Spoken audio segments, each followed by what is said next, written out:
with Mr. Mark Wassberg. Opening statements will last 2 minutes, just like the others. Yeah. All right, I'm going to keep it nice and straight with you people. This is an executive order signed by the mayor of Oakland. Any mayor in the United States can sign an executive order to implement a law. That's the right. Governors do it, president can do it. If I'm mayor, I will sign an executive order bringing back to police full staff. That's what you laugh, but this is reality, people. This is my right as a mayor can do. It's been done all over the United States, and it's going to be done. We know for a fact what the city council has done for the last 16 years. Getting involved in police work, telling the police not to enforce the law, stopping police checkpoints, letting criminals roam around here in the city, and they did nothing. They are supporting this. And this is what the RPA is doing. They don't care about no law. They even admit it. They're not going to respect our laws because they are a democratic, social, communist party. Even Eduardo even admitted it. He's right. Okay? He even admitted it, that he's a democratic, social party, a Bernie Sanders government. And we all know what's going on here in Richmond at the city council. The problem is, they will cut you down. You put the RP in office as mayor, you don't have no rights on the city council. They will cut you down in a heartbeat, just like Tom Butt did to me the other last meeting. They did funding the police. They don't want the police. They have some stupid idea that they're going to end up having this community policing. Community policing does not work unless you have the police there. And I'll guarantee you, I will not let the RPA have the city bank, which is a scam. Your taxpayers' money is going to go to the city bank, and any criminal can walk into that bank and get $200,000 and walk out. But your taxpayers' money is supposed to be going to the police and fire. Okay, and thank you for that. That is Mr. Mark Wassberg. And the next one is Mr. Nat Bates for mayor. 2 minutes. Go ahead, sir. Okay. Thank you, Atchison Village. Thank you, Mr. Monk. Thank you. You've got a great leader here that has worked hard and tirelessly for the Atchison Village community. Some of you don't recall much about the Atchison Village, I suspect, but I was one of the original owners. All right. I was here when Danny Ortega, those names may not mean much to you, Danny Ortega, Adolphe Broussard, we collectively worked with the Navy, who owned this property before, to acquire. And there were certain rules in there that was very beneficial to all of you. One, you couldn't resell it to individuals that tried to make a profit of it. And I think the rule still applies that everyone who live here, you gotta be a family owner. My son, Larry, who grew up here. One of the good things about Atchison Village, it provided me an opportunity to secure some funding and get a nice down payment to move somewhere else. Regrettably, I wasn't leaving them, but I just had an opportunity to sort of move a little bit up the ladder, as Jefferson would say. I have been your council member for several decades. You know me. Some of you may not like some of the votes that I make, but as they say in politics, you can't please all the people all the time. You can only please some of the people some of the time. But I've been a tireless worker. Number one priority is police department. If I ask you and all of you, what do you consider the most important? And I'll tell you that number one, public safety. When you call for assistance from for someone stealing your vehicle or an ambulance, you want the public safety there. And that is my number one priority, and that's where I stand. Thank you. Thank you. And thank you, Mr. Nat Bates. That's for mayor. And for mayor, Mr. Shawn Dunning. 2 minutes, sir. Thank you, John. Thanks for pulling this together. Thank you all for coming. I feel right at home with the kind of discussion that we've been having. In fact, we can rile it up even more if you'd like. Within the room, up here, it doesn't matter. The more the better. My background is in conflict resolution. And what I know is that if you want to solve a problem, and the more complex the problem you want to solve, the more perspectives you need there. So when people stand up and say, no, that's not right, that's good. We need that. The question is, what do we do with that energy? Do you take sides to see how many people are on your side to prevail over the other? We've been doing that for a long time, and you know what? Maybe it's gotten us so far. I'm not going to say that there's not a place for fighting the good fight, but it's 2022. It's time to get into the 21st century. It's time to lead differently. It's time to leverage all of that energy that gets expressed in conflict, but do it in a way that's constructive, not destructive. It's time. It's time that we take the issues that plague our city more seriously than ever before. It's time that we listen to all voices, actually leverage those voices. It's time that we invite everyone to the table, and you know what? Some people are teasing me. Okay, Shawn, you keep saying the table, the table, the table. Well, think about it for a minute. Imagine all of us here. Let's say we changed the rules and we all just got elected. I want us all to be there. The job that I'm running for is to run that meeting. The amount of experience in this room is overwhelming. I have deep respect for every single person here, everywhere. Let's leverage that experience. The question is, who's going to be your leader to bring people together and do that? Thank you. And thank you, Mr. Shawn Dunning for mayor. And the next candidate for mayor is Mr. Eduardo Martinez. You have 2 minutes. All right. Yeah. Thanks so much. All of you know me, I'm Eduardo Martinez. I'm a two-time Richmond City Council member, the current Vice Mayor of Richmond, and a retired elementary school teacher. I've lived in Richmond with my wife, Liz, for 30 years, and where we raised our son, Cosmo. Let me share why I'm running for mayor. When I was a public school teacher, I noticed that many of my students couldn't perform in their physical education classes. So I later learned after talking to parents that it was because they all had asthma, because they lived in the shadow of the Chevron refinery.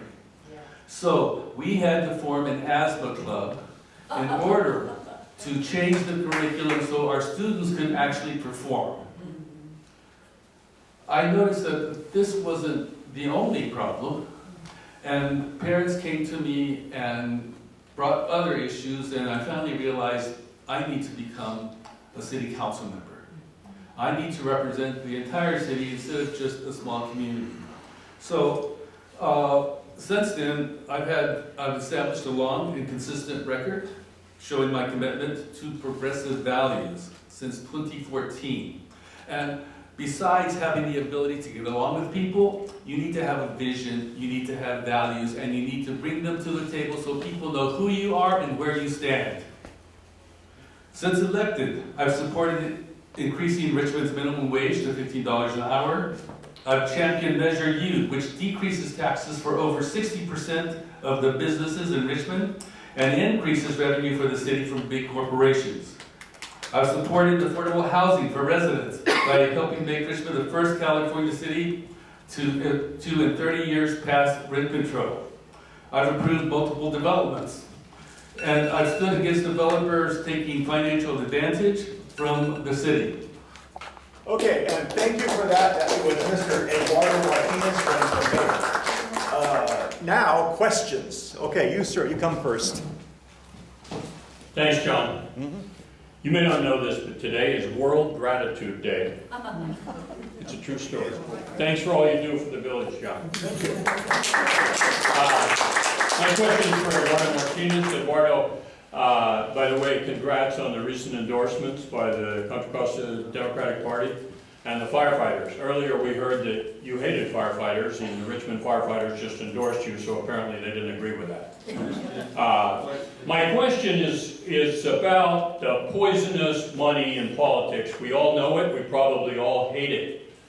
The billionaires that are dominating politics, and it's in Richmond, and here though they're violating the law, as weak as it is, They are not admitting who this Richmond represented. 4 pieces of bail have come to my house, 500, the rest of it. My question is, I know you've sent letters to the state and so on to try to have it investigated. Do you have any hope or any way before the election of finding out how much Chevron, Amazon, and other corporations have given to oppose you in this election? Okay, who wants to tackle that one?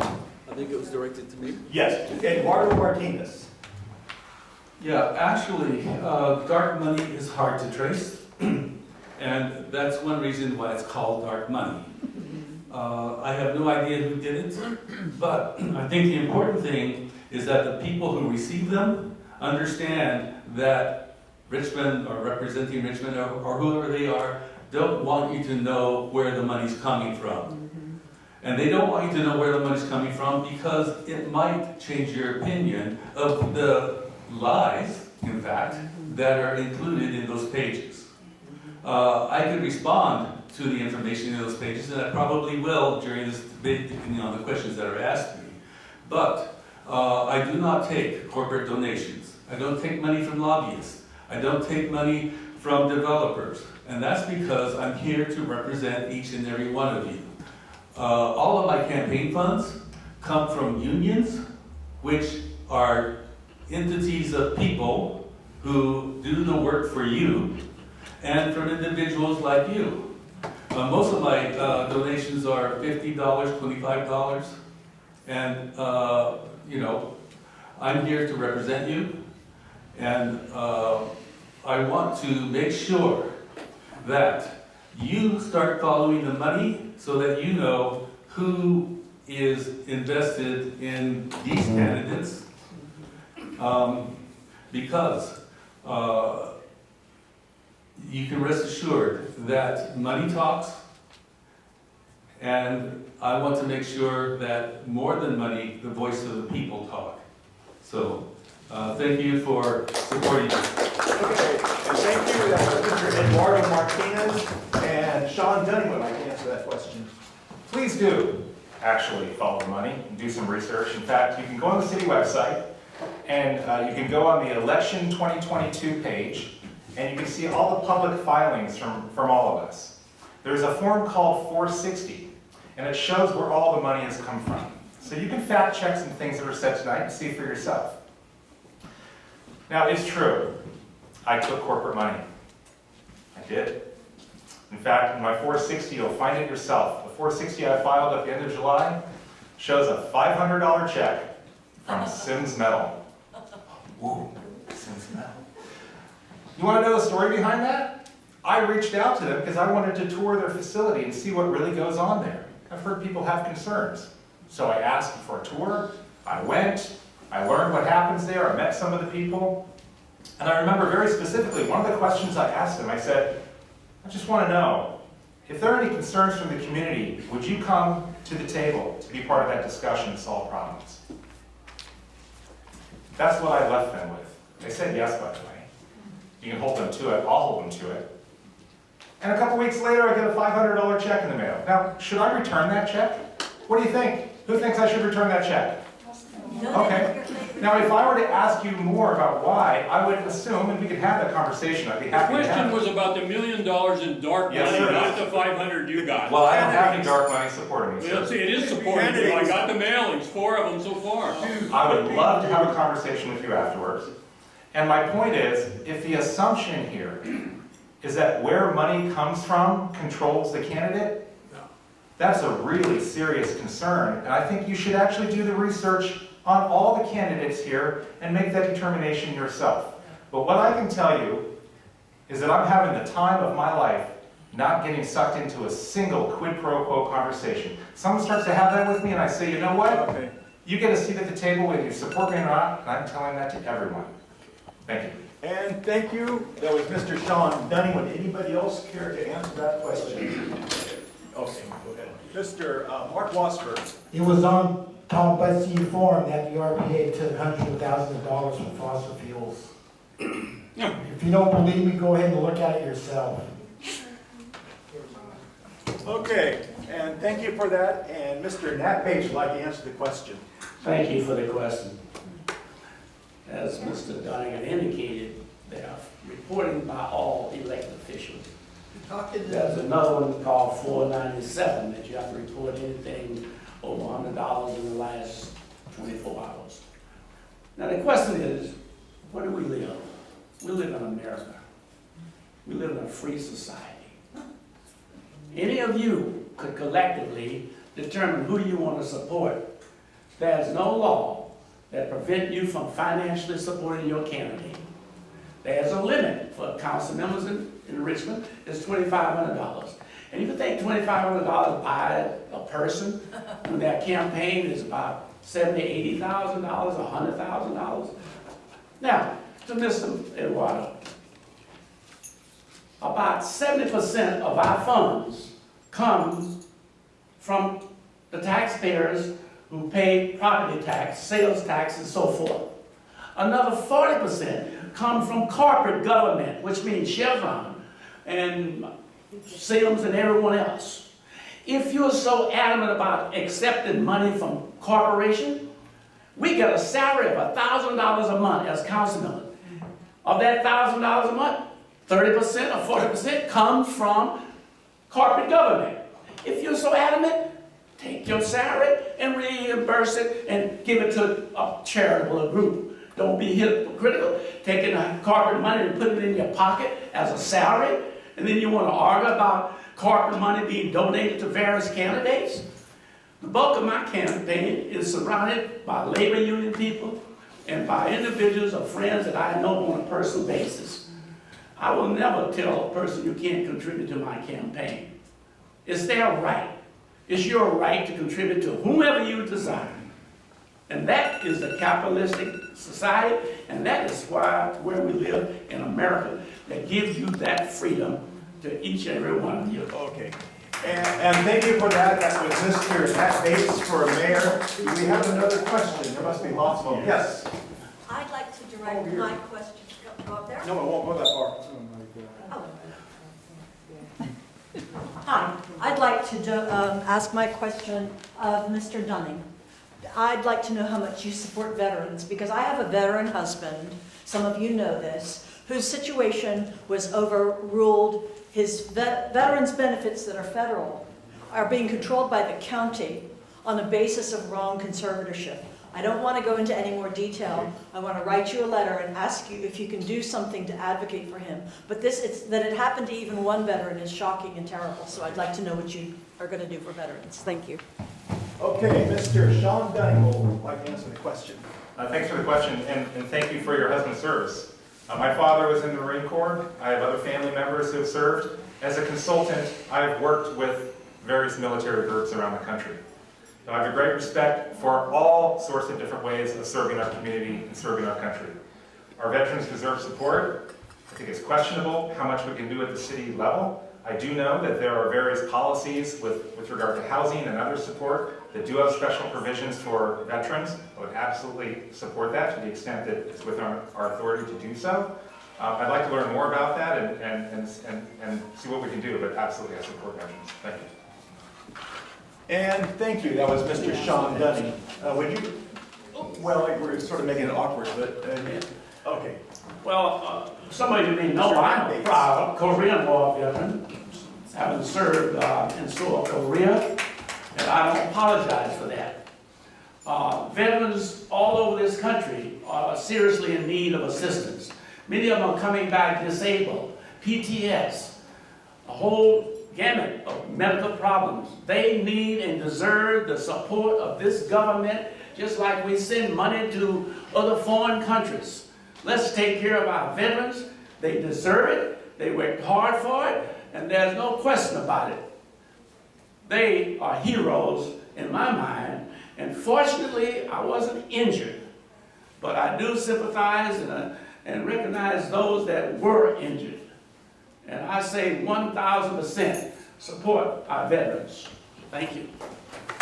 And thank you. That was Mr. Nat Bates running for mayor. Is there anyone else wants to answer that question? If not, then Yeah. yes. Oh, Mr. Eduardo Martine would like to answer that question. Yeah, sure. We know that our veterans are underappreciated, not respected as much as they should be. Anyone who has served in a foreign war deserves free housing. They deserve a life that equals the sacrifice that they made for our freedom. I've worked with Rhonda Harris to provide housing for veterans. And we've made proclamations at City Council to honor our veterans. So there's not much we can do at the city level except to advocate for them. And I will do that in whatever way that I can. So that's where we are.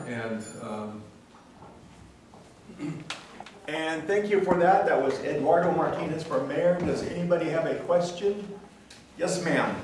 Come right on up here. Only a question. Yes,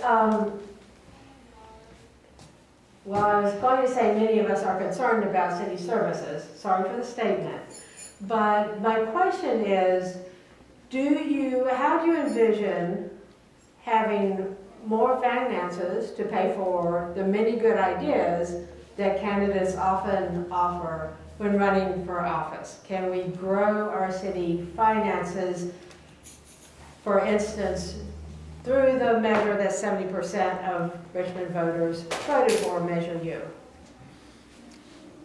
Okay, who would like to answer that question? Okay, Mr. Mark. Okay, Mr. Mark Wassberg. Don't get us on that. Mr. Mark Wassberg, the mayor. You people may not know, but Measure U was implemented by the city council, then the people voted on it. But a Measure U was for tax Chevron and all the multi-million-dollar businesses so they can finance their city bank, where people just walk in there and get about $25,000 loan with no background checks, no oversight, no nothing. This is why they passed, this is why Measure U was implemented. Because the RPA, the city council, they want to make Richmond a welfare city. They even admitted it. They want to tax the rich and give to the poor. They want to play Robin Hood. And it's your tax money that's going to be wasted on people who don't want to work. And the business admitted they're going to be moving out. You think any business is stupid enough to come into Richmond with all the taxes they have to pay? They're already paying taxes. They're already paying your Social Security, your disability, your working man's compensation, your retirement. They're paying all into that. That's not your, yeah, you get a paycheck, right? But it's Chevron, it's the money from your employer that's paying into the system. But you people don't realize that. You don't realize that. This is what the Measure U is for. This is why the Chamber of Commerce was criticizing the RPA. This is why Eduardo did not show up on the last meeting at his favorite hangout there in Richmond when he got drunk and Shut up. almost got arrested. Hey, I'm talking. Let him make Put a plug in it. Yeah, let him make a statement. It's only for candidates. Go ahead. So you got to realize something. This is what's Measure U. The RP and the city council, they're out to fund the poor. They want to take the rich and give it to the poor, and you people are going to have to realize they're taking money away from the police, fire, maintenance, everything that the city needs. They're going to put it in that welfare bay. You wait, it's going to happen. Okay. Okay, thank you for that. That was Mr. Mark Wassberg. He's running for mayor. And does anybody else care to respond to that? Huh? Okay. Sure. Okay. Oh, yeah, you're okay. You want.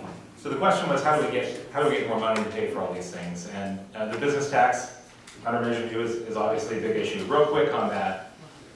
Fundamentally, the ballot measure text itself said, hey, if you want better police service, more fire, public safety, if you want to, fix the potholes, if you want, basically it's a whole list of all the things we obviously all want. It said, vote yes on this. And in the fine print it said, oh, and it will change, business tax to gross receipts and, from, 0.04 to 5% or whatever. Well, whatever that means, but yeah, I want more funding for our streets and our police, and we voted for that. Now, if the question were, in order to pay for all these things that we all want, do you support raising taxes on some businesses as much as 8,000%? Okay? Well, I've actually polled a lot of people on that, and I've found very few to none who think that that's fair. Now, you'll hear people say, oh, businesses need to pay their fair share. Oh, of course they do. Most businesses I've spoken with, in fact, all the businesses I've had this conversation with agree. In fact, the car dealerships up on Hilltop that are getting really slammed with going from things like 7,000 to 500,000 for their license, you know, that they pin on the bulletin board. I talked to them, and they said, we're willing to pay more. We care about the community. Let us have a conversation. But they were never invited to the table. These policies were pushed through because they could be. The ballot text was disingenuous because it could be. It wasn't collaboratively written. So when we look at how we're raising money, we need to be smart and consider that we might try to get this money from the businesses, but what happens when they don't want to operate here and they leave and we don't backfill them with any new ones? We got to think smart about this. We don't live in a fantasy world where we can just charge whatever we want. Thank you. Okay, that was Mr. Shawn Dunning, Richmond Mayor, and Mr. Nat Bates would like to answer the question. Thank you, Mr. Monk. The city of Richmond has the highest tax rate of all the cities in the Bay Area. Unfortunately, Measure U did not do justice to the many businesses that are located here in the city. Speaking with Mr. Lamar from Costco, they were prepared to but to extend and be part of the project development at Hilltop by adding another Costco. And those of you who visit Costco know how crowded it is on the weekend. It's so crowded that staff comes out and help direct traffic. That Costco is the largest tax base in the city of Richmond. Yet their taxes, business license fees, went from about $25,000 almost to $1 million. Is that fair? No, it's not fair. As Mr. Dunning indicated, we're going to have problems with the auto dealerships that have made significant contribution on the taxes to the city because they are looking to do some very creative maneuvering. They plan, if we don't look at this tax and try to revise it, they plan on having an office in San Pablo, Pinole, or Hercules to execute the contracts, which means that the contracts are not executed in Richmond, therefore we don't get the tax paid. Not only are we going to lose what little bit of what significant they are paying, we're going to wind up losing the whole banana. You cannot balance your budget keeping on the backs of your citizen, property tax, sales tax, and etc. You got to create and bring in new businesses that supplement what you already have. Thank you. And thank you for that, Mr. Nat Bates, for Mayor. Mr. Eduardo Martine would like to answer that question. Yes, I fully support the implementation of Measure U. It's a progressive tax measure designed to make big corporations in Richmond pay their fair share to our city. But big businesses in Richmond want to overturn that measure. They've been trying to convince the public it's too much, as corporations always do. They're throwing out numbers that sound scary. One business's taxes went up 500%, or another went up 7,000%. But let's look at what that means. At the absolute most, businesses are now being asked to contribute more than 1.4% of their revenue to the city. So imagine how much the city has been shorted for all these years.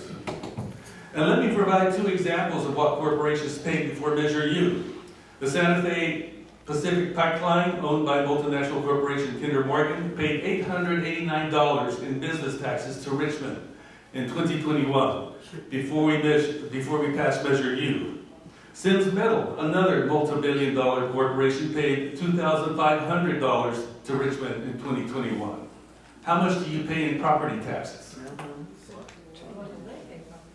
And there are many more examples like this. So when you hear that a business's taxes went up by a large percentage, I suggest asking for the raw numbers. Because what that means is that they've been underpaying our city for years. And it's not surprising to me that big business in Richmond have a problem with Measure U. Every time Richmond or any other city makes changes to get businesses to pay their fair share, they threaten to leave. For instance, as a council member, I brought forth a minimum wage of $15 an hour, and businesses threatened to leave. They said they couldn't afford it. But did they? No. And have they been able to afford it? Yes. And I'll finish by noting that 60% of businesses in Richmond saw a tax decrease in Measure U. So we need to support our small businesses and make big businesses pay their fair share. And thank you for that, Mr. Eduardo Martinez. Does anybody else care to tackle that? If not, we can take another question. If there is a question, we can go on for a little while here. Yes, sir. Hi, as some of you know, my name is Eduardo Martine. I'm from the Hilltop area, and my question to you is that Prologis has bought the Hilltop Mall, and their city has got a program now called Revitalizing the Hilltop area. My question to you is, how would you envision the Hilltop area, and would you be open to any zoning changes? And who cares to tackle that question? Anybody care? Okay, Mr. Mark. Okay, Mr. Mark Wassberg, then Shawn Dunning. Mr. Mark Wassberg, Mayor. I'm in favor for all business coming in there because the city needs the revenue. That's how you get revenue. You bring big business in. Big business pays big money. Small business don't hardly pay any money. And you have these candidates here, they're over there supporting small businesses. How are you going to survive? How is the city going to survive when you're not getting the income coming in that you need? Right? Basic common sense. You bring in multi-million-dollar businesses. We have the room. Richmond has plenty of land, enough to build for the next 30 years. But because of Measure U, you think a business is going to come in here and have to pay big money in taxes? Common sense, people, think about it. This is how you that's how you grow a community. Revenue. You don't go around saying, okay, we're going to have all these businesses down on 23rd Street make up the difference when all these businesses are going to be moving out and finding out the city don't have no money because they're going to start raising your property tax. This is what's behind Measure U. And when you can't pay your property tax, then they're going to go after your property just like the city council did on Topa. Remember Topa? Remember when Gil McLaughlin tried to implement this eminent domain? Just sign your property over to us. There's no problem. It was a scam because the real estate market during that time was in shambles. And the city wanted your property. And it was the water and the RPA was behind the whole entire thing on Topa. Because they didn't want to devaluate the property. Your property, that's right. Your property, your home that you spend years building up. And you plan on selling to make a profit, and they wanted to bring in Topa, said, no. We want to knock the prices down so we can give it to the have-nots. So we can give the people making $20,000, $30,000 a year. This is what it's all about, people. You need to support big business because they bring in big money. Thank you. Okay, and thank you for that. That was Mr. Mark Wassberg, running for mayor. Mr. Shawn Dunning from here. So real quick on just whatever we do at Hilltop has to be agreed upon, conferred by City Council. So it really doesn't matter what I think. I mean, I can talk about how much I'd love it to be a mixed-use facility, maybe a grocery store, maybe some entertainment, maybe some restaurants, things that would draw people, things that would support the immediate community, things that would bring in significant revenue to Richmond. We could talk about all of that. But the way things are working today, it doesn't really matter what I think. It matters how well we work together to create that plan.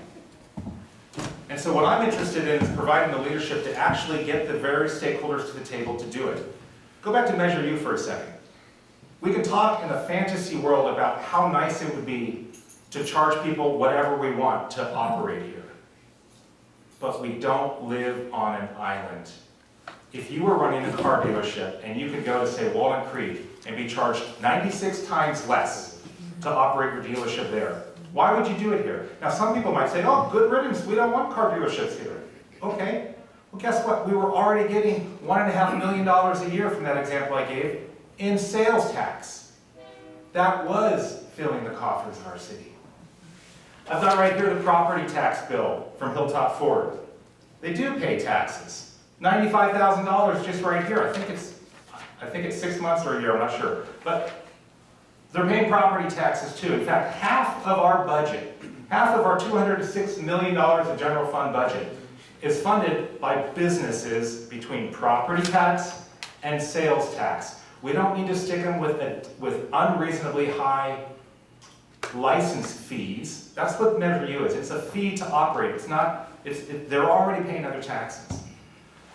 If you want to think about what makes sense, you've got to be rational and consider that cities next door have their arms wide open to these businesses. So let's actually think it through. Okay, and thank you for that, Mr. Shawn Dunning, and Mr. Nat Bates would like to answer the question. Okay. Thank you. Those of you who've been around Richmond for quite some time perhaps should recognize that I was the one who led the vote in the development of the Hilltop Shopping Center. And it was a choice, in my opinion, between going to Knoll, Hercules, or Rodeo, or Richmond. Certainly, I wanted the tax base here in the city of Richmond. I wanted the employment opportunity here in Richmond. I also wanted the prestige of a nice, beautiful shopping center here in Richmond. And as you know, those times have changed. Shopping centers have dramatically changed. Amazon and FedEx, they pretty much have put shopping centers almost out of business. Now, Prologic come aboard. Prologic is a multi-wide city organization. They have businesses all over the world. Take a look, go online, you find they're in China, they're in Europe, they're in Germany, they're all over the world. They're a big time operator. My position is that I want to work with them just like I worked with Mr. Taubman when he came in the Hilltop with his development. It's their money. It's not our money. We can work with them and we can try to get some things like a shopping center that would have a grocery store. We want some restaurants up there and so forth. It's a collaboration of working with the business person. And that's what I am committed to doing, to make that shopping center continue to be one of the nicest and the best shopping centers in the Bay Area. But we need everyone's input. We certainly need the Hilltop community input and others who are going to patronize in that. So let's do it together. Let's don't be negative and anti-development, because if that's going to be the case, the project is probably going to be dead and it's going to be sitting there empty with nothing there but space. And thank you for that very much, Mr. Nat Bates, Mayor, and Mr. Eduardo Martinez would like to answer that question. Yeah, the residents in the city of Richmond passed a city plan. That plan was made by all of us. And that plan designated Hilltop as a mixed-use place. Now, when Prologis bought the property, they knew what the city wanted. And they came in and they pretended, we want to know what you want, even though they knew what we wanted because they saw our city plan. But they're playing this by not telling us what they want. And what they want is a zoning change so they can do what they want to do instead of what the city of what the residents of the city of Richmond had already decided. Now, it's their money, but it is our city. And as our city, it is our right to stick with what we decided. We can't have money coming into Richmond and changing the rules for us, trying to convince us that we want what they want. It doesn't work that way. We are a city, we have a vision, and if we don't, we better get one, otherwise they're going to give us one. So I believe that we should let Prologis know what it is that we want, and what we want is a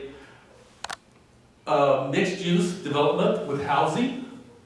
And we need to look at previous plans because at one time we had seen a BART track going from Richmond to Contra Costa College to Hilltop. And if we do anything, we need to keep that dream alive. We need to make Richmond a transport-friendly city. And we need to make Hilltop attractive to pedestrians, to cyclists, and to a neighborhood that can enjoy the joys of a healthy environment. Okay, thank you for that, Mr. Eduardo Martinez from Mayor. Okay, yes, ma'am. You gonna ask a question? Let's see if I can say this in 3 words. Berkeley Global Campus. What's wrong? We've got the place, we've got the building. Can you all please bring it? There's my question. And I'd like to ask all of you, whoever wants to answer. Thank you. Well, that's an interesting question. Anybody care to tackle that one? Okay. All right, Mr. Mark Wassberg, would you like to answer that one? Yeah, I think he was talking about years ago when UC Berkeley had a plan to come into Richmond, right? That's what you're talking about, which was a scam, because it never happened. They ran it on a campaign, because that's when I was running for council. I think it was in 2012, when I was running for council against Tom Butt and a few others. Oh, and Mike Kinney over there, he was running for council during that time. And there was a big push on Berkeley coming into Richmond. They're going to create all these jobs. It was just a political scam, because it never happened. And then after the election, it just went away. You've got the property in the building. That's what I'm saying, but nobody's talking about it. You see, that's what I'm trying to tell you, what happened in 2012. Tom Butt had this big idea that he was going to bring these jobs in and put dummies together for $10 an hour. I said, don't you think it's better to go to a job training program? You have to take a couple years out of your life to learn a trade and have a career and make good money, right? And live the American dream. But see, all this stuff was a scam. After the election, it all went away. So see, these people don't know what I'm talking about, because they don't know how to even talk on it, right? I'm the only one that's talking about it. Hello? Okay? But like I say, you need to bring it up to the city council. Matter of fact, I'll just sign an executive order, pick them all in and say, hey, go ahead and build. There's nothing the city council can do. Nothing. And I'll even prove it to you. I will make mincemeat out of the city council. But it has to be under the law, and it has to be according to the U.S. Constitution. You know, I can't just pass an executive order and say, well, we don't want no white people here, we don't want no African Americans here, and that. You can't do that. It has to be the guidelines of the U.S. Constitution and law. Okay, thank you. And that was Mr. Mark Wassberg. Mr. Corky Bose would like to answer that question. It's a mayoral candidate. Mayor candidate.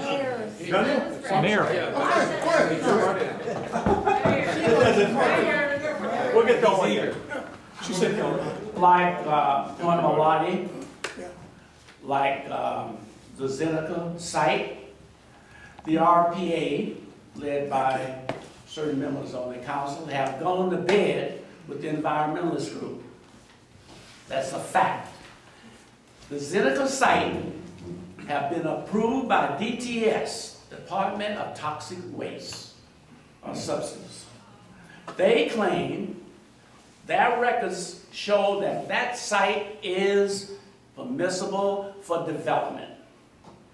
Yet, there's legal action that's been proposed, that spearheaded and joined in by the RPA to block that project.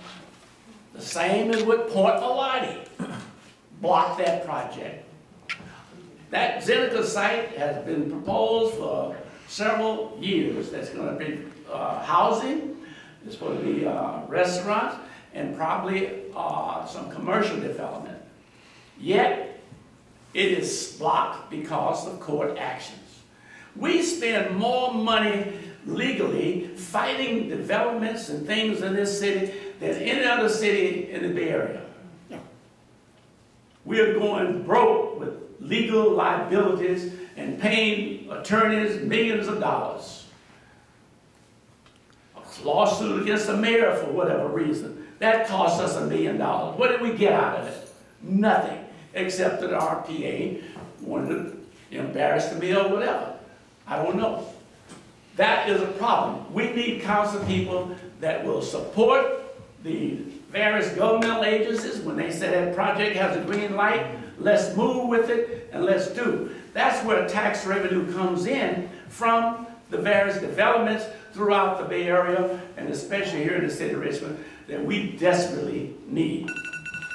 And thank you for that, Mr. Nat Bates. Somebody else wanted to answer that question? You go ahead, Mr. Shawn Dunning. Well, I was hoping our council members with experience on that would be able to speak to it. I think there's a distinction to be made between AstraZeneca site specifically and the Berkeley Global Campus property writ large. And I actually don't know the details. I'm curious what our experienced members of our council know about that because it seems very mysterious actually. For whatever reason, it didn't go through. I don't know why. I'd like to know why, but I do know that with regard to the Berkeley Global Campus, if you drive by there over on Regatta Boulevard, you'll see like UC Berkeley trash trucks, garbage trucks, and I guess they're using it for storage and things like this. You know, what a remarkable piece of property, though, that could be used for something useful for our city. Now, AstraZeneca, let me speak to that because it was brought up. That's a specific area over there, right along the bay. I'm going to say it's a controversy. It may have been approved, but then there are some scientists saying that it's not yet ready to build.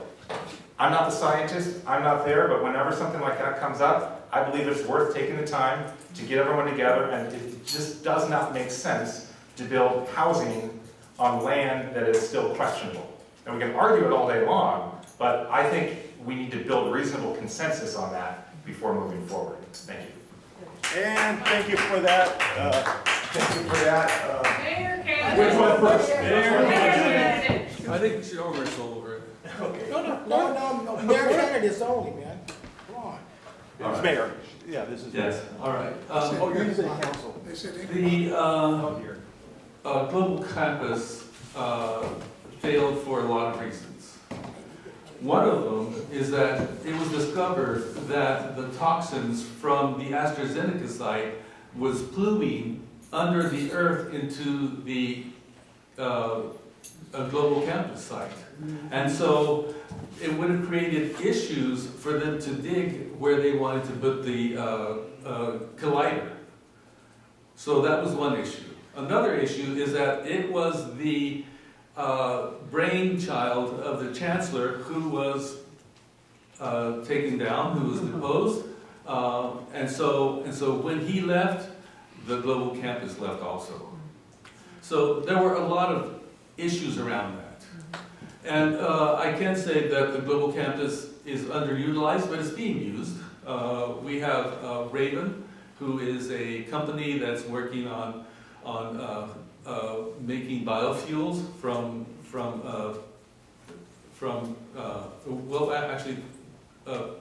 making biofuels from not petrochemicals, but from wood chips, from anything. So is Chevron, by the way. Okay. It's Martinez's turn. Thank you. And then there's another unit that does testing on earthquakes, and then they have their library depository where they keep all the UC materials that aren't in circulation.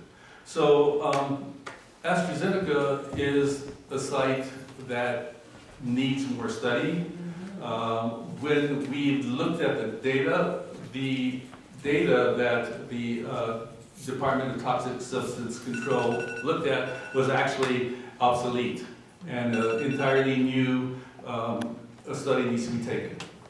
And thank you, Mr. Eduardo Martinez. We'll get to Gorky. This was for the mayor. We'll wrap up with the mayor shortly, and then Gorky can say whatever he wants. I just can't. Don't want to break protocol. All right. Are there any more questions? If not, okay, yeah. Thank you very much. Affordable housing. I think pretty much everybody agrees we need more affordable housing, but in today's market, between the extremely high cost of construction materials and in the city of Richmond, if you want to build a $500,000 house, the the permits are more than $100,000. So what is your solution to creating affordable housing when you can't actually pay for the construction of the affordable housing? And who would care to take on that question? Mr. Mark? I'll try here. All right, Mr. Mark Wassberg. If you want to buy a house, your own house, then you're gonna have to pay for it. But, right, everybody agrees. If you want to get it, because my parents, when they wanted to build their house years ago, they had to go to the bank and get a loan, right? We could pass some type of ordinance helping the people to build homes. But the problem is, you need to be careful because you don't want to destroy the real estate market. If you destroy the real estate market, you'll destroy Richmond's credit and you'll destroy the city. It's the proven fact. But like I say, we can pass some type of ordinance, we can work with the developers and try to get the cost down. But like I say, it costs money to do this. They have to make their profit, right? We can't live in this communist city here and say, well, we're just going to go ahead and tax the rich and we're just going to ahead and get all the money for them. You see what I'm saying? Now Section 8, HUD, no problem. We have plenty of room for that. We land everywhere. But I like to get a program where HUD will expand into the, say like, you're making, $50,000, $60,000, $70,000 a year. I like to see HUD expand into that. Because one paycheck should cover the rent. And the rest of it is your luxury bills and stuff like that, okay? But, there's stuff we could do, but you got to realize this is a free enterprise system. People are out to make a profit. And when you start digging into that profit, then you're going to have problems. Because they're going to go somewhere else to build. You see what I'm saying? And this is what the RPA plans to do. They don't want big business to come in here. They don't want you to build that nice home out there. But like I say, I like to see HUD expand as much as it can. All right. And Mr. Nat Bates would like to answer that question. That was Thank you. How many live in Atchison Village? Just raise your hand. I remember when I first purchased Atchison Village, I think I paid like $30,000 for it. I bet you're probably worth $250,000 about now. That's what inflation does, and that's what living in one of the most beautiful areas of the state, Richmond, is going to cost us. How do we resolve that problem? I propose that we take a look at all these vacant lots that are all over the city, many that are filled with debris, just an embarrassment, and then we do one or two things. We either acquire the property from the owner by giving them a fair price for the property, or we eminent domain. As we eminent domain and we acquire these properties, we work with a developer who is sensitive to the need for low and moderate income housing. We make sure that his profit is not enormous. We make sure that the building fees up at City Hall are reduced to accommodate and to make those properties more affordable. That is one of the areas. There's another area that a number of homes throughout the city are boarded up, not being used, no owner. We work the same procedure. Acquire those properties, renovate them, put them back on the market with the proper developer so that they are affordable and that we can provide housing for as many people as we can. Mindful of the fact that this is a very expensive area. I don't care where you live in Richmond, your property has doubled and probably going to be increased even more substantially in the immediate future. This is the way we try to keep some of our low-income individuals in the city of Richmond. And thank you for that, Mr. Nat Bates for mayor. Does anybody else want to tackle the question? Okay, Mr. Shawn Dunning would like to answer that question. So that term affordable, what does it mean to you? Should everybody be able to afford the same price point? No, that's not the way it works, right? There's about 2,900 homes, I think, right now in Richmond, according to our city website, that are considered affordable. But of the people living in those homes, they're paying everything from next to nothing to closer to market rate. Now that term market is really interesting because we live in a market, whether you like it or not. If you go to Nevada, Tennessee, Missouri, you know, you get the exact same house for 10 times less depending on where you are. We live in one of the most expensive housing markets in the country. So when it comes to people moving here, if they can't afford it, maybe it's not a good move for them. But if you are already living here, I believe it's incumbent upon us as a community to make sure that you can stay living here. And I think it's important that we work together to create policy that achieves that. There's a lot of different resources, a lot of it federally funded. If you look at the way our housing authority works, most of it's federal money. And you know, it's doled out in different ways. But look, at the end of the day, there just aren't enough beds, right? There are more jobs in the Bay Area than there are beds. And if you look at Richmond, we have people, I mean, I've spent hours out there, and some of you know my story. I've literally run, just this year, on foot through every single residential street in Richmond. I'm over 420 miles now. I've seen everything. I've seen every vacant lot in this city. I've seen people, I've spent hours having heart-to-heart conversations with people at all walks of life, including those literally living on the streets. Now, it's complex, there's no simple answer, but one thing we need to do is actually get to work. And when I've attended some of our city council meetings where developers are making a pitch, they get turned down time and time again. Let's collaborate to actually get it done. Yes, sir. Thank you, Mr. Shawn Dunning, and Mr. Eduardo Martinez would like to answer that question. Affordable housing isn't affordable for most people who live in the city of Richmond. And we do need to make it affordable. One way we can cut down the costs that developers have to pay in terms of permits. We've had developers that had to go through 3 different architectural firms, and that's because of politics in the city of Richmond. So we need to cut down in the politics that drive up the price of doing business in the city of Richmond. I know that there's developers out there who are willing to build low-income housing and workforce affordable housing.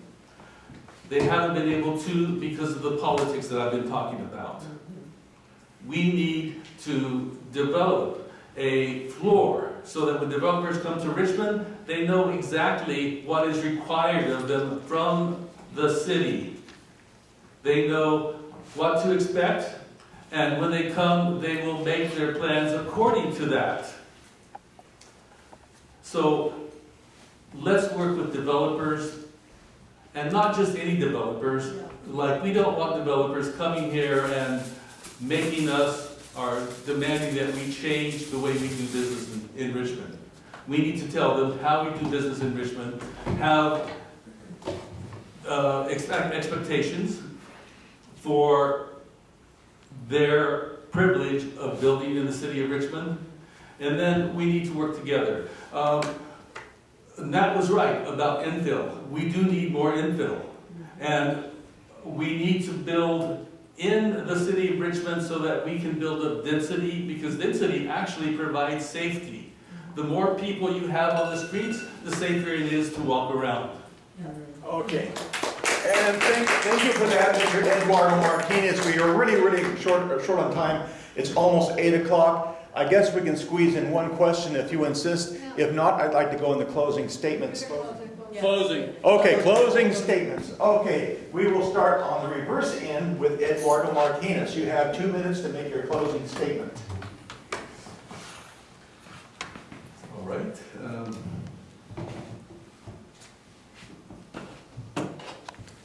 Technology fails me sometimes. But it's always good to have a backup. So, thank you all for coming and for listening to our propositions, our ideas, our dreams. I don't take your investment in Richmond lightly, so I'm really grateful to share the city with residents who are so committed to our community. I've lived here for 30 years, and I'm very, very grateful for the Richmond that we've created together. This city is a hidden gem with gorgeous shorelines, incredible history. The Atchison Village is undoubtedly part of that incredible history. I want to restate some of my hopes for Richmond. Under my mayorship, we won't just be fighting against things, Chevron's pollution, luxury developers, corporate donors. You know where I stand there, and the resistance to big corporations will continue. But I will advocate for our vision of Richmond, where our city can show itself to be the economic and cultural center that we already know it is. Above all, my platform prioritizes long-lasting quality investments in our city. Public safety will mean crime and violence prevention, and really addressing the root causes of theft and gun violence. Traffic safety will mean engineered solutions that prevent reckless driving from happening in the first place. Fire safety means investing in our fire prevention division, which needs many more resources than it currently has.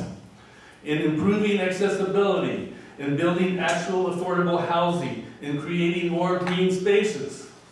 This is all infrastructures our city needs, and it means jobs that our residents want. I invite you to look at my long history of serving the city of Richmond. You know where I stand. My priorities have always been and will continue to be the people. That's why I'm the only mayoral candidate that does not take any money from corporations, real estate developers, or lobbying associations. That's why you should vote for me. Okay, well, thank you for that, Mr. Eduardo Martine, candidate for mayor. And the next one is Mr. Shawn Dunning, candidate for mayor. Closing statement, 2 minutes. Thank you. Thanks for the great questions. Thanks for your passion, for bringing your concerns, your questions, the fight that you've got in you. Because we've all got it. It's in all of us. When you get so darn frustrated that something isn't getting done, it makes sense that you want to stand up and yell sometimes. Go for it. Let's do it. We need to do that. And we should all be asking the question, where are we getting to? We've heard a lot of issues discussed tonight. These are all important issues, but if you noticed something, go back and watch the tape. Every single one of these issues is not new. You got to ask how well the system of politics, the way it has been working, is actually serving us or not. I mean, no disrespect to anybody who has put their time and effort into serving us, but it's time to move into the 21st century. It's time to stop playing games of who has the most numbers on their side, and it's time to actually get everyone to the table. Now, I'm glad to hear a lot of people, in fact, I think every single candidate this evening talked about the importance of collaboration. I'm really pleased to hear that. It sounds like we all acknowledge that that's important. We need to get people together, we need to listen to all stakeholders, we need to collaborate. Everybody's talking about it. So I want you to ask yourself, who up here has the most experience in actually doing that? I spent 6 years working with Israelis and Palestinians. You want to tell me about people saying, it's not possible, they won't come to the table? On October 1st, I'm having an event at Bridge Storage. It'll be on my website. You're all invited. Because I can't spend all the time tonight telling stories, but I'm going to share stories from 20 years in my career of actually addressing serious, contentious conflict between the most unlikely people. And then I want you to think about what's going on in Richmond and what it will take us to get to a brighter future, because I know we can. Thank you. And thank you for that, Mr. Shawn Dunning, candidate for mayor, and Nat Bates, 2 minutes. Well, thank you very much, Mr. Monk. In terms of experience, 4 decades working for you on this council, twice as your mayor. Think about it. The mayor's job is more than simply chairing a meeting. You got to work with the complete staff. You gotta be able to go and advocate for funds elsewhere. As a retired probation officer of 35 years, no one on this podium seeking the mayorship have more experience than I do in dealing with public safety. Public safety is the #1 priority. The city was regarded as the finest community policing program in the nation under the Obama administration. We had 196 officers. We got 97 today. We got 54 square miles of territory to cover, from Albany to Pinole to Hercules and almost to Rodeo. Yet we got zero part of staff to do it, the job.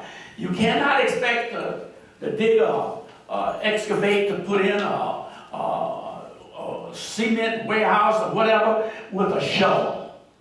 You need heavy-duty equipment. Chief French need heavy-duty police officers. She need more staff. We try to get it up to 165 or 35. No, RP say we don't want to hire anyone. And I'm telling you, getting money is not just from the taxes. You got to go back to Washington, D.C. and get funds. No one has a contact with the White House, with Congress, with the Senate, with the governor than Nat Bates. If you want a job done, I'm the guy that have shown and demonstrated experience to get it done. Thank you. And thank you, Mr. Nat Bates, candidate for mayor, and Mr. Mark Wassberg, 2 minutes, candidate for mayor. Closing statement. Eduardo Martine is talking about reckless driving. He's the one that was sponsoring sideshows. He wanted to find a place here in Richmond that everybody wanted to do donuts and spinning around and being a bunch of criminals breaking the law. Shawn Dunning talks about peace in the Middle East. They're still fighting. They've been fighting since biblical times. And you're going to tell me one man can walk over to the Middle East and create peace while the other governments tried since Jimmy Carter? It ain't going to happen. They'll be fighting to the end of time. Me, I don't need the city council to make decisions.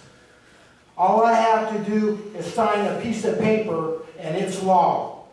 Look at this. RPA destroys 6,000 votes among the African Americans. It could have been you, it could have been the white, the Latinos, or anything. This is what the RPA is going to do. And you put me there, I'll destroy the RPA. I'll take them off every commission you can think of. I won't let them get involved with telling the police not to enforce the law for the last 16 years.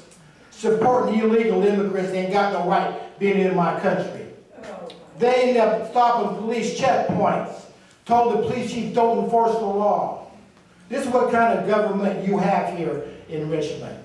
You have an anarchist group who don't believe in no law. You go in that front of the city council, Eduardo Martine will shut you down in a heartbeat.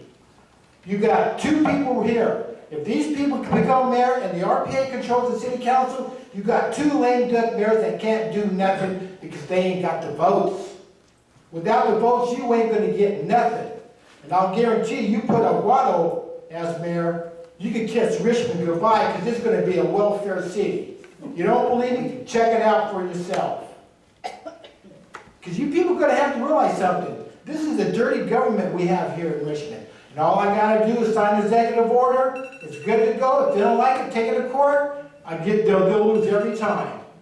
Just watch. You make me mayor, I'll take care of business. I'll get things done. And thank you, Mr. Mark Wassberg, for all that. And I thank everybody for coming here. And now it is a free-for-all. Yeah, thank you very, very much. And now it's a free-for-all. You can do what you want. You can talk to the candidates. The candidates can speak at will as long as you want. So thank you and good night, everybody.